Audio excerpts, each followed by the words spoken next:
ఉగ్రవాదాన్ని ప్రోత్సహిస్తున్నందుకు పాకిస్తాన్ తీసుకుంటున్న దౌత్య చర్యల్లో భాగంగా విదేశాలకు భారత ప్రతినిధి బృందాలను పంపించేందుకు కేంద్ర ప్రభుత్వం నిర్ణయించింది. పాక్ ఉగ్రకుట్రలను ప్రపంచ దేశాలకు వివరించడం కోసం 7 అఖిలపక్ష బృందాలను ఏర్పాటు చేసింది.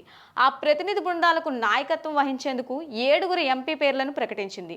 వీరిలో కాంగ్రెస్ నుంచి సీనియర్ నాయకుడు శశిధర్తో పాటు రవిశంకర్ ప్రసాద్, బైజయంత్ పాండా, సంజయ్ కుమార్ జూ, కనిమెల, సుప్రియా షూలే, శ్రీకాంత్ సింధేలు ఉన్నారు.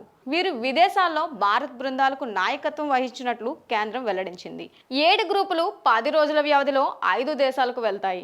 ఈ విషయంపై కేంద్ర ప్రభుత్వం విపక్షాలతో చర్చలు జరిపి బృందం సభ్యులను ఎంపిక చేసింది. వీరు మే 22న విదేశాలకు బయలుదేరి జూన్ మొదటి వారంలో తిరిగి వచ్చే అవకాశం ఉంది. ఉగ్రవాద కార్యకలాపాలకు పాకిస్తాన్ ఏ విధంగా మద్దతు పలుకుతోందనే విషయాన్ని, ఆపరేషన్ సింధూర్తో ఉగ్రవాదంపై భారత్ జరిపిన పోరాటాన్ని పలు ఆధారాల ద్వారా విదేశాలకు వివరించనున్నట్లు సమాచారం.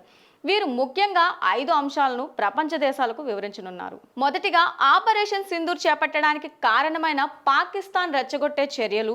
ఇక రెండవది పాకిస్తాన్ బెదిరింపులకు దీటుగా భారత్ ఆపరేషన్ సింధూర్ని ఎలా చేపట్టిందో వివరణ. ఇక మూడవది భవిష్యత్తులో భారత్పై ఉగ్రవాద చర్యలు జరిగితే ప్రభుత్వం తీసుకునే చర్యలపై స్పష్టత. ఇంకా నాలుగవది ఆపరేషన్ సమయంలో ఉగ్రవాద స్థావరాలను మాత్రమే ఖచ్చితంగా లక్ష్యం చేసుకుని దాడులు చేశామని, పౌరులకు ఎలాంటి హాని కలగలేదని స్పష్టతనివ్వడం.